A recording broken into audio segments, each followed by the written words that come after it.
Well, good morning everyone. It is Dave and Bo. We're already out in the yard this morning because we've had a lot of work done over this past week. So I can't wait to show it to you. Bo is heading off camera. So let's start over here. First off, you might be thinking, where's all the lavender? So I finally got a chance to cut all the lavender back and also prune and actually be able to assess this dwarf Eugenia. So I got that cut back to right around 5.5 to 6 feet. That'll start filling out now that I've cut it back, and that has just done terrific. The lavender, I took out one that was here where the zinnia packs are. These are the other two, and I'm not sure what I'm going to do with the other one. I'll show you that in a moment. And then the celebrity tree rose just finished its first bloom.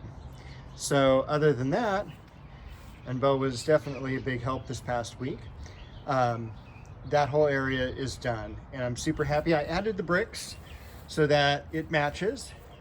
So you kind of come into an entryway here. I'm going to put some isotoma back here, and then that'll fill up and kind of hide a little bit of the plastic that the air conditioning unit is sitting on. So anyway, that leads us right back to the bricks where the hose is, and got a few less plants back here. And what I did is I put all the plants in containers back here, so nothing is just sitting out in the yard anymore. Let's see. That's the lavender I took out, so I need to get that back in the ground somewhere. Got some buds, although it's not showing up too well, on that daylily. The lemon balm, both the original plant and the seedling, which the seedling is bigger now. Got a whole bunch of buds coming up on this daylily. The mock orange, the pittosporum. Really nice leaf out on the Japanese maple. And look at how well these blooms on that orchid have done. And the plant's done really well also. So I can't complain. It's been a terrific plant for the yard.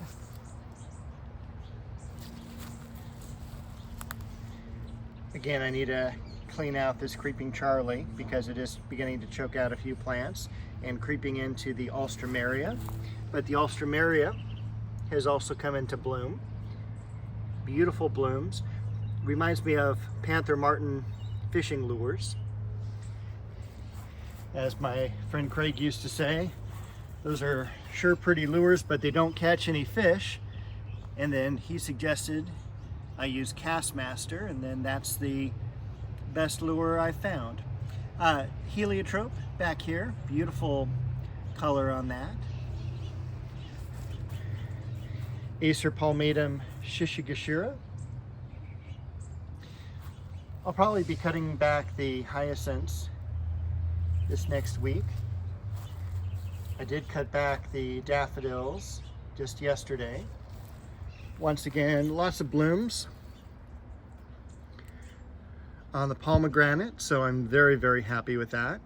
This is the second year that this has been in, so I do expect to have some blossoms or some fruit this year. Look at the size of the Shasta daisies, just gigantic. And also another variety of heliotrope back here. I did plant the Elizabeth magnolia, the yellow flowered magnolia. I was going to plant it a little bit more here and have kind of this as a pathway, but it just didn't end up looking right. So I figured this looks pretty good with the darker Japanese maple, the false Aurelia, and the Chinese fringe tree back here. And then over here we've got the pomegranate and the fig. So this will be fine for now. And of course, my garden design is always in flux. Took some of the weeds out. Beautiful Japanese maple. This is Bloodgood. The clivia. pittosporum. And in the video last week when I was editing it, I noticed that this was in bloom. And we've got a few new leaves coming out. So very happy that that has survived. The false Aurelia, the Disigothica, now about 7 foot tall. Chinese fringe tree with my neighbor's bird of paradise behind it.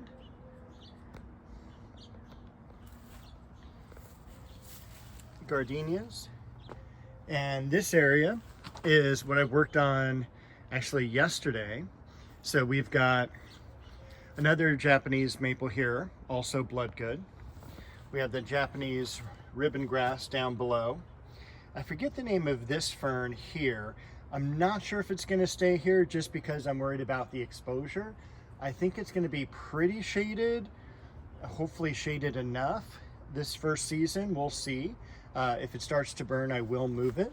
But it's got the ligustrum overhang on this side.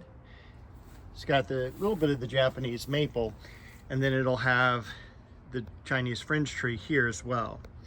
I'm going to do some Irish moss as well, and that is French sorrel back in the back, which has moved from another location in the yard. So I wanted to put that in as well, get everything kind of into the ground. And I did spend some time lacing this out as well.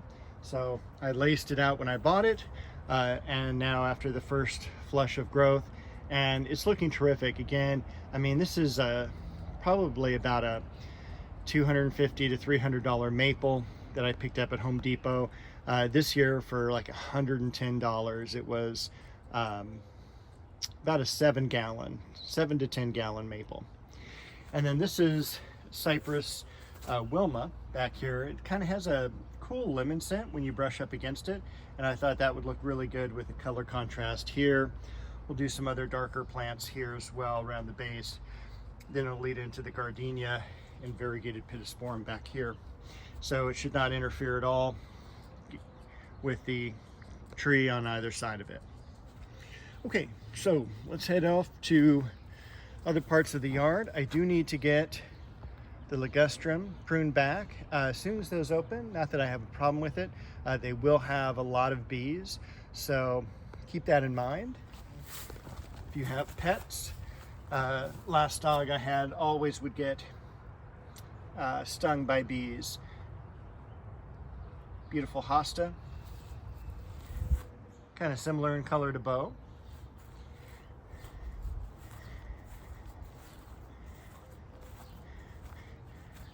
Really love how the dogwood has leafed out. In fact, I would say that's even leafed out better than last year. And this year I cut it back and moved it. Got our peony that we just planted last year. And this peony is about 3 years old. Back here I've got the waterfall Japanese maple, Centranthus, another California blue-eyed grass, and this is the giant type.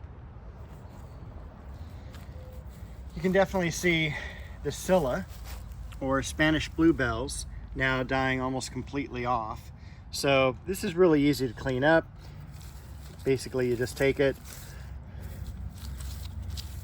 and pull, and that's really about it. So another great reason to have this bulb is that the foliage really doesn't last long at all, and it's just such an easy bulb to care for, to clean up, and it's one of my favorite plants of the yard. Beau has decided to join us as well. Over here, the Westringia. It's in the rosemary family, so it does kind of look like rosemary. We do have one delphinium spike there. Only one delphinium lived over from last year. The fernleaf Hinoki cypress. Beautiful bacopa there.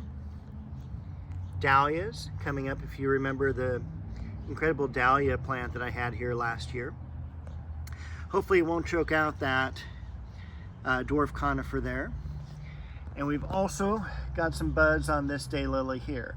Second year for that daylily.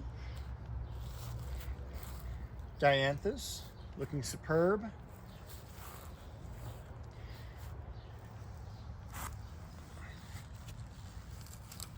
Fallen rose, but actually looks pretty good for a broken off rose. This is French vanilla. We saw Judy Garland last week. And hemlock, and I forget the variety. I think it's moonstone, something like that. It's moon something or other.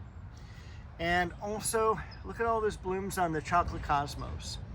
Chocolate cosmos are amazing because it does have a chocolate scent to it. And as far as lasting for flowers, it lasts a tremendously long time. So about at least a week. I mean, it's amazing how long they last. Got some ajuga down here. Also some another variegated conifer here. So lots going on in the yard. The Cecile Bruner kind of coming to the end of its bloom season. I did cut some of the branches back. Once all the blooms die off, I'll do some hedge shears around the entire thing, cutting it back to the arbor to keep it nice and compact. Scaviola. Margaret Merrill Rose. Just about done with that particular bloom, but a new one's coming out.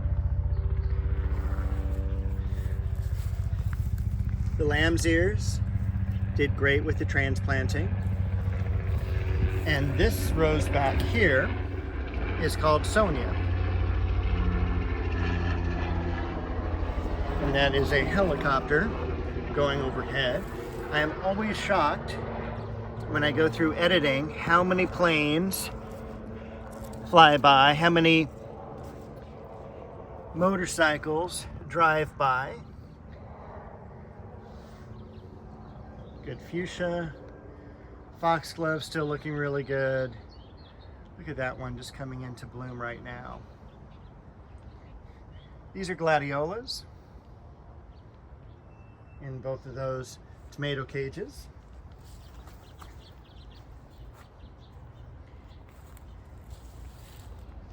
Touch of class. Crabapple's just about done. Gold medal. And you can kind of see how it comes out in a real gold color, and then it does fade off pretty quickly. But very fragrant, very disease resistant. Can't think of any powdery mildew or even rust or black spot I've gotten on this. It's one of the best roses for this color, and yellows are generally very, very weak when it comes to the rose plant itself. We've got some Shastas coming into bloom. The lilies now closing in on about 3 foot in terms of height here. We've got this variety that we planted last year. This variety here. We've got the other Pittosporum, which I could always never remember the name of last week. Philadelphus is the mock orange, and this is more of if you had on the East Coast what you would consider mock orange. Got another group here. This is Casablanca. It's a pure white. And take a look at Tournament of Roses. All-American Rose Selection winner 1988. It is a grandiflora. It is one of my top 10 roses of all time. I mean, it is just outstanding. Sweet pea bush. This is probably my favorite of the lilies. It's a double pink, and it is extremely fragrant. I also spent some time yesterday cutting back the Leonotis. That's the Leonotis back there from the dwarf Mugo pine that got buried last year, and I was super happy it survived. So I thought I would treat it a little bit better this year, making sure it had plenty of room. Look at that stand of lilies as well. This is an apricot color, oriental lily, and it's supposed to be an oriental tree lily. I'm expecting it to get roughly 6 feet once they mature. So we will see how those go. The geranium in bloom there. The barberry in the back. We still have the linaria. The linaria has done terrific. A lot of new growth on the yew. Some new blossoms on Lynn Anderson. Again, just a wonderful rose. This one is susceptible to rust, and you can definitely see from the top side of the leaf, this is the way you can kind of identify rust when it's speckled with yellow there. So it's not anything that's horrible. The leaves tend to defoliate a little bit quicker. You can identify the rust by turning the leaf over, and you'll have those orange pustules beneath the leaf. So what happens and why it gets that is a couple of reasons.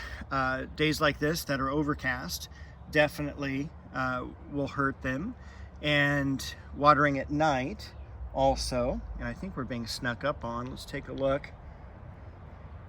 Yep, here comes Bo.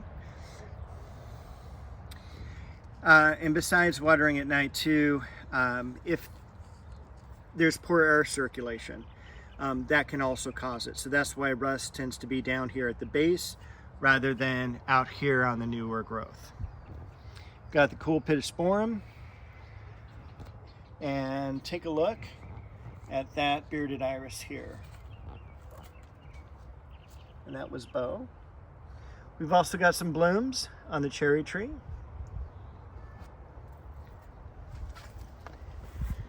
So very excited about that.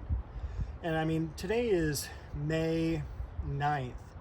So this is very late for this to be leafing out. But we're at least 2 weeks behind where we normally are. So, which is always good, you know, especially as we move into those long summer months. I'd rather have it cooler. Beautiful Kufa there. Remember, we cut those back almost all the way to the ground as we went into the winter time, and they've come out nice and full, lots of fresh growth. Can't be happier with those than I am. Also the liriope there leafing out after we cut that back. I also went ahead and did some pruning on the apricot, and you can also see I tied up one of the branches. I thought this was a terrific branch in terms of its positioning, especially as you go into the back walkway here, but it was hanging down too low, so I tied it up and hoping that it will be able to hold itself up, and so that I don't have to prune that.